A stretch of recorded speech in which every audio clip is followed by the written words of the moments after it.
Hello, welcome to classic entertainment channel. कैसे हैं आप सब? हम उम्मीद करते हैं कि आप सब खैरियत से होंगे। और कैसा गुजर रहा है आपका दिन? यकीनन खुशगवार गुजर रहा होगा। हम हमेशा की तरह आपके लिए लेकर आ गए हैं सिलसिलेवार नावल निगहबान आंचल की एपिसोड 9, जिसको आपके लिए लिखा है सना सफियान खान ने। तो चलते हैं नावल की तरफ, मगर उससे पहले अगर आप हमारे चैनल पर नए हैं तो हमारे चैनल को लाइक और सब्सक्राइब कीजिए, आइकॉन बटन दबाइए ताकि हमारी कोई भी एपिसोड आप मिस ना कर सकें। तो चलते हैं नावल की तरफ। आंखों में जुनून और गुस्सा लिए वो इस वक्त जॉनसन के खुफिया अड्डे के सामने खड़ा हुआ था। सुनसान इलाके में बनी ये पुरानी फैक्ट्री जॉनसन के काम की जगह थी। गेट बंद था और कोई हलचल महसूस नहीं हो रही थी। वो पीछे से होते हुए बड़ी खामोशी से एक पाइप के जरिए बासानी छत पर चढ़कर सीढ़ियों के जरिए नीचे उतरा। अब तक उसका सामना किसी से भी नहीं हुआ था। अंदर एक कमरे से कुछ लोगों के बोलने की आवाज़ें आ रही थीं। वो उस दरवाजे से टेक लगाए खड़ा हुआ था। चंद मिनट बाद एक शख्स अंदर से बाहर आया, जिसे गर्दन से पकड़कर दबोचते हुए कोई रहम खाए बगैर कोहनी उसके पेट में मारता वो उसे झटके से कमरे में फेंक कर रिवॉल्वर तानते हुए खुद भी अंदर दाखिल हुआ। इस कार्रवाई पर अंदर मौजूद लोग भी अपनी अपनी गर्दन निकाल कर अलर्ट हुए थे। जब सामने से अंदर दाखिल होते शख्स को देखकर साकत रह गए। बिगड़े बिगड़े मेरे सरकार नजर आते हैं। हमारे गरीब खाने पर कैसे आना हुआ, हालांकि हमने पेमेंट पूरी कर दी है। सारस को देखकर जॉनसन ने अपने लोगों को गन नीचे करने का इशारा दिया। उसके तेवर उन्हें काफ़ी खतरनाक लगे थे। वो एक नज़र सपर डालकर बेखौफी से गुर्राया था। जुबैर को कहाँ रखा है? अगर दुश्मनी करनी ही थी तो मुझसे करते, उसको दरमियान में क्यों घसीटा? सामने गिरे हुए शख्स पर रिवॉल्वर तानते वो अपने जबड़ों को भेज कर फुंकार उठा। रिवॉल्वर नीचे करो। तुम तन्हा इस वक्त हमारे दरमियान हो, कुछ खौफ खाओ हमसे। जॉनसन उसे तन्हा देखकर बहुत खुश हुआ था कि चलो आज शायद अपनी ख्वाहिशात की तकमील का वक्त हो चला है। डर और खौफ साइरस की डिक्शनरी में नहीं है, इसलिए धमकी देने से पहले 1 मिनट के लिए सोच लेना। और साइरस को किसी की भी ज़रूरत नहीं है। मैं तन्हा ही जो कर सकता हूँ उससे यहाँ का हर फर्द वाकफियत रखता है। वो बेखौफी से आगे बढ़ते हुए रिवॉल्वर अपने पैंट की जेब में रख गया। वो अब अतराफ में नज़र डालते हुए बड़ी दलेरी से सामने खड़े जॉनसन के एक आदमी के हाथों से उसकी रिवॉल्वर छीनकर जॉनसन पर तान चुका था। साइरस के लिए रिवॉल्वर खिलौना और चोट गहना है। वो तन्हा खड़ा उनकी जान अजाब बनाने के लिए काफ़ी था। जॉनसन डरा नहीं था, बल्कि उसके अंदाज पर पहली बार मुस्कुराया था। इस अंधेरी दुनिया का वो हीरो यूं ही तो नहीं मशहूर था, और ये बात आज साबित भी हो गई थी। बहुत हो गया अब। जुबैर कहाँ है बता दो, वरना इस जगह की ईंट से ईंट बचा दूंगा। हिम्मत कैसे हुई तुम सबकी साइरस के बेटे जैसे भाई को हाथ लगाने की? उसकी आंखों में खून उतरा था, जिसे देखकर बेख्तियार जॉनसन 2 कदम आगे बढ़ा था। कैसी बातें कर रहे हो? हमें नहीं मालूम कि जुबैर कहाँ है, और साइरस गैंग पर हाथ मैंने नहीं डाला। अब की बार वो सच बोलते हुए खुद भी हैरत का शिकार हुआ। मैं कैसे मान लूं कि ये काम तुम सबका नहीं है? जॉनसन के चेहरे पर सच देखकर भी वो यकीन नहीं कर सकता था, क्योंकि यहाँ यकीन और सच दोनों ही बेमायने समझे जाते थे। तुम्हें मानना होगा, क्योंकि ये बात तुम भी जानते हो कि मैं दुश्मनी सामने निभाने का कायल हूँ, और सच पूछो तो मैं तुमसे दुश्मनी नहीं रखना चाहता। जॉनसन अब की बार सुकून से कहता हुआ कुर्सी खींच कर बैठ गया था। तुम्हारे पीछे टेम्बर माफिया जॉनी के लोग पड़े हुए हैं, और ये बात मैं तुम्हें अपना समझ कर बता रहा हूँ। हो सकता है कि इसमें उन्हीं का हाथ हो। जॉनसन की बात सुनकर वो बेख्तियार अपने लबों को आपस में बेबस किए खामोशी से पीछे मुड़ते हुए बाहर निकल गया, क्योंकि अब वहाँ रुकने का जवाब ख़त्म हो चुका था। वो रात भर भूख और प्यास से निढाल होकर तड़पता रहा था, लेकिन उसको एक बूंद पानी का नसीब नहीं हुआ था। उस पर तशद्दुद इतना ज़्यादा हो रहा था कि उसकी पुश्त की खाल उतर चुकी थी, कमर जख्मों से चूर थी। कब सुबह हुई या सूरज कितना ऊपर तक चढ़ चुका था, वो इन सब से अनजान था, क्योंकि वो जहाँ था वहाँ एक पीले बल्ब की रोशनी के सिवा कोई और रोशनी नहीं थी। वो इस दौरान 2 या 3 बार ही होश में आया होगा, वरना वो बेहोश पड़ा रहता था। देखो इस हरामजादे को, अभी तक जिंदा है, बड़ा ही ढीठ है। किसी की नहुसे से भरी आवाज़ उसके कानों में पड़ी थी। वो न जाने कब से खुनूदगी में फर्श पर बेयार और मददगार पड़ा था जब दरवाज़ा खुलने और बंद होने की आवाज़ आई थी और फिर किसी ने बड़ी बेदर्दी से उसके पेट में अनगिनत लातें मारी थीं। मर जा हरामखोर, फिर तुझे बतौर तोहफा उस तक भेजूंगा। बहुत गुरूर था तुम सबको खुद पर, देखना वो गुरूर तोड़कर कैसे हाथों में पकड़ाता हूँ। वो शख्स उसके पेट में अनगिनत लातें मारते हुए चीखा था। जुबैर दर्द से बिलबिला उठा। उसकी कराहत से वहाँ के दरो दीवार तक दहल गए थे। वो 16 साल का बच्चा दर्द बर्दाश्त नहीं कर पा रहा था, लेकिन उसकी आंखों से ना एक आंसू गिरा था और ना ही लबों से कोई शिकवा बरामद हुआ। वो अपने हवास खोते हुए दर्द से चीखा था। उसे अपने बाजुओं और पैरों पर आग का गोला गिरते हुए महसूस हो रहा था। दर्द हद से सवा था। वो चीखते चिल्लाते हुए फिर नीम खुनूदगी में चला गया। चंद मिनट बाद उसके चेहरे पर किसी ने बड़ी बेदर्दी से पानी फेंक कर दोबारा उसे मारना शुरू किया। वो अब इस बेरहमी पर चीख भी नहीं पा रहा था। बेहिस व हरकत फर्श पर पड़ा था। न जाने कितने घंटे गुजरने के बाद जब किसी अपने मेहरबान की आवाज़ कानों तक रसाई हासिल करते हुए उसे एक नई जिंदगी दे गई थी।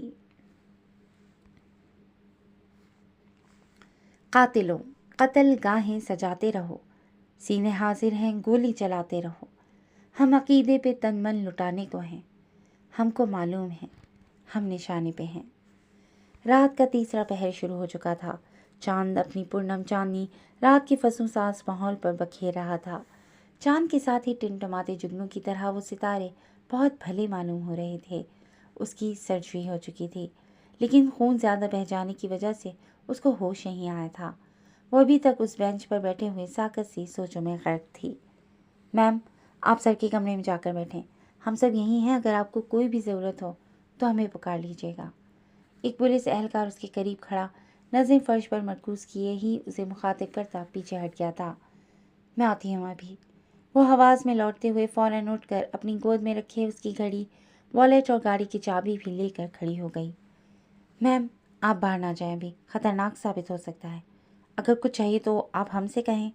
दोबारा वही एहलकार उसके करीब पहुंचकर अदब से बोला था। सिद्दीकी साहब कहाँ हैं? उन्हें मेरे पास भेजें। वो नरमी से कहती सिद्दीकी साहब का पूछ रही थी, जो उसके हुक्म पर फ़ौरन से हाजिर हुए थे। मेरे कपड़े ख़राब हो चुके हैं, क्या आप यहीं शॉपिंग सेंटर से एक कॉटन सूट लाकर दे सकते हैं? वो अपने खून लगे कपड़ों पर नज़र डालती धीमी आवाज़ में उनसे मुखातिब हुई थी। जी बेटी, क्यों नहीं। वो फ़ौरन आगे बढ़े थे जब उसने उन्हें रोककर उसके वॉलेट से कुछ नोट निकाल कर उन्हें थमाए थे। 10 मिनट बाद वो कपड़े मिलते ही चेंज करके शुक्राने की नमाज अदा करने के बाद उस दुश्मन जहाँ के कमरे की तरफ बढ़ी थी। वो अब तक खुद पर जब्त करते हुए आई थी। आंखें नम थीं, लेकिन वो रोना नहीं चाहती थी।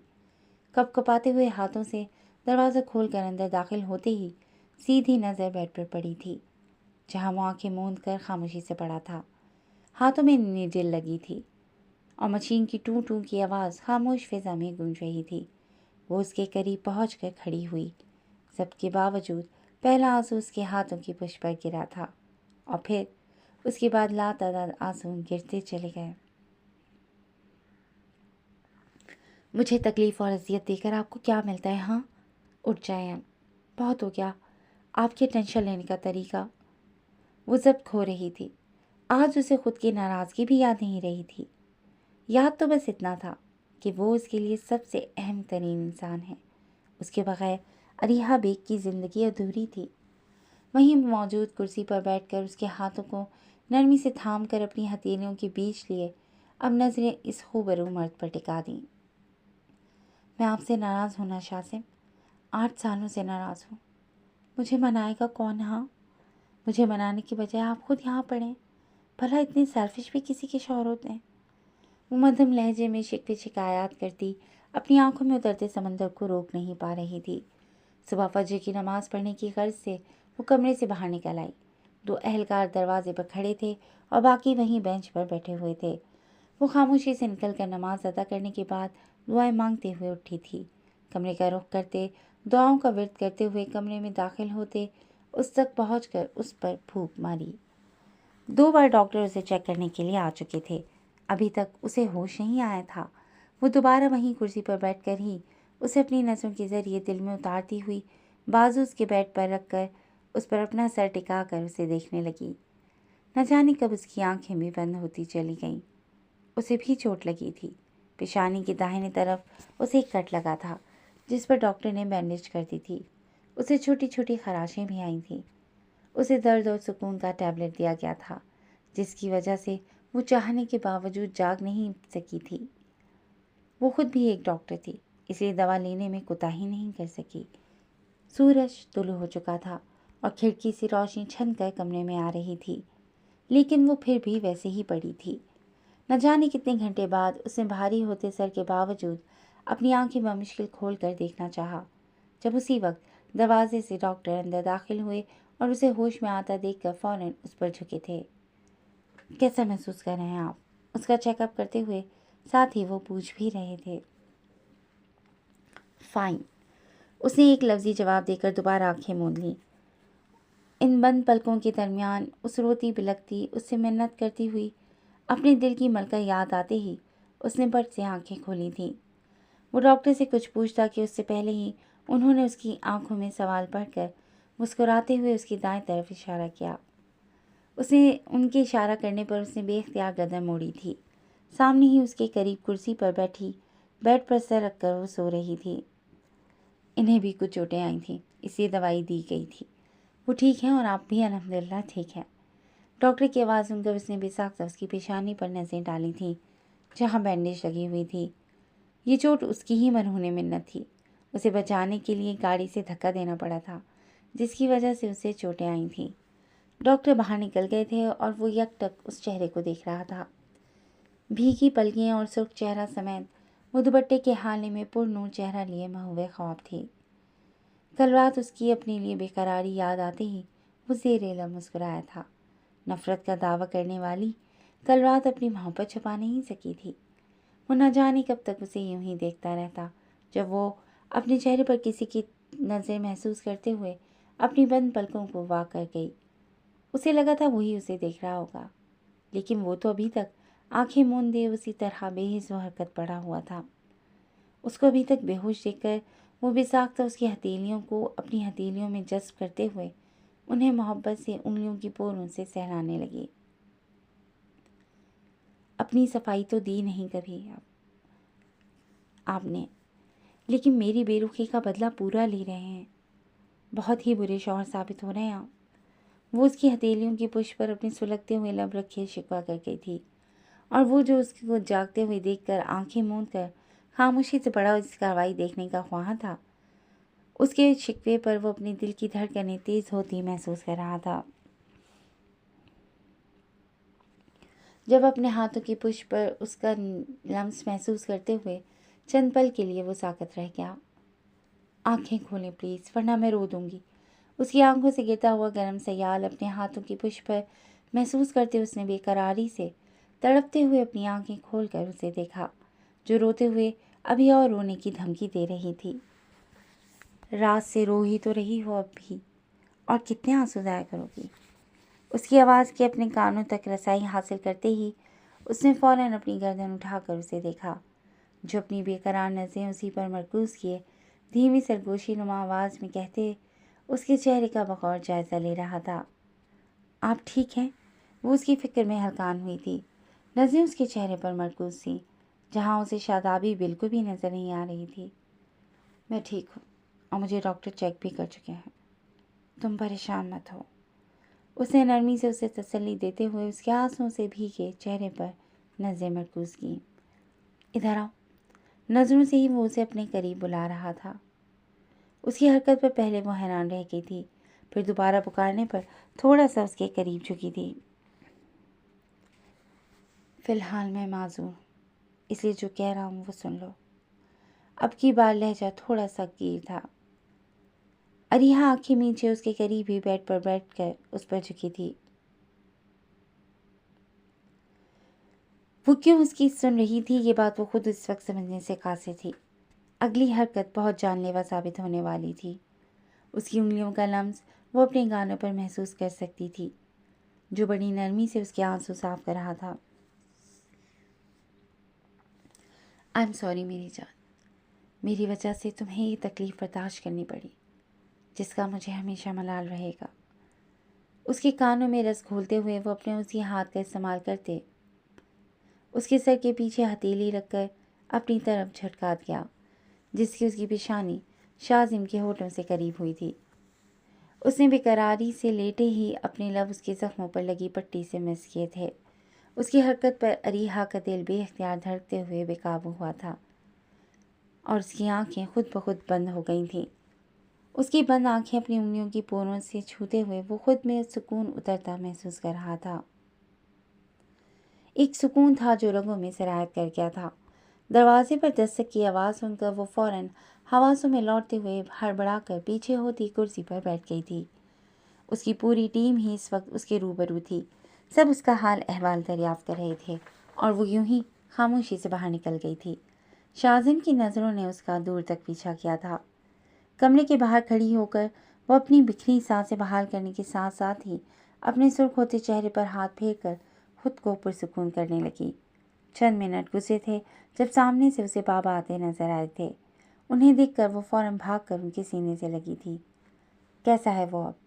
اس کے سر کو محبت سے تھپتھپاتے ہوئے اپنے بیٹے کا حال احوال دریافت کرنے کے ساتھ ہی وہ اسے تھامے ہوئے ہی آگے بڑھے۔ چلیں آپ خود دیکھ لیں بابا۔ وہ ان کے بازوں کو پکڑے کمرے میں داخل ہوئی تھی، جہاں سے اب وہ سب ساتھی اہلکار نکل رہے تھے۔ سر 2 لوگ یہاں رہیں گے کیونکہ ڈی سی سر کا آرڈر ہے، صدیقی صاحب اسے بتاتے ہوئے باہر نکل گئے۔ ان سب کے جاتے ہی اس کی نظر بابا پر پڑی تھی، جنہیں دیکھ کر ہی محبت سے مسکراتے ہوئے وہ ہاتھ بڑھا گیا۔ بابا آج آپ کو خود مجھ سے ملنا ہوگا کیونکہ میں اس وقت قید و مشقت کاٹ رہا ہوں۔ وہ خود کی طرف اشارہ کرتے ہوئے شرارتی انداز میں مسکرایا تھا۔ بابا فوراً اس کے قریب پہنچ کر جھک کر اس کی پیشانی چوم کر اس کے قریب ہی بیٹھ گئے تھے، جبکہ وہ ان باپ بیٹے کے راز و نیاز کو دیکھتے ہوئے وہیں صوفے پر بیٹھ گئی۔ جی دوستو، آج کے لیے بس اتنا ہی۔ کیسی لگی آپ کو آج کی ایپیسوڈ؟ یقیناً پسند آئی ہوگی، تو جڑے رہیے گا کلاسک انٹرٹینمنٹ چینل کے ساتھ، جہاں بہت جلد ہم اس کی نئی ایپیسوڈ لے کر آئیں گے۔ ٹل دین ٹیک کیئر اینڈ اللہ حافظ۔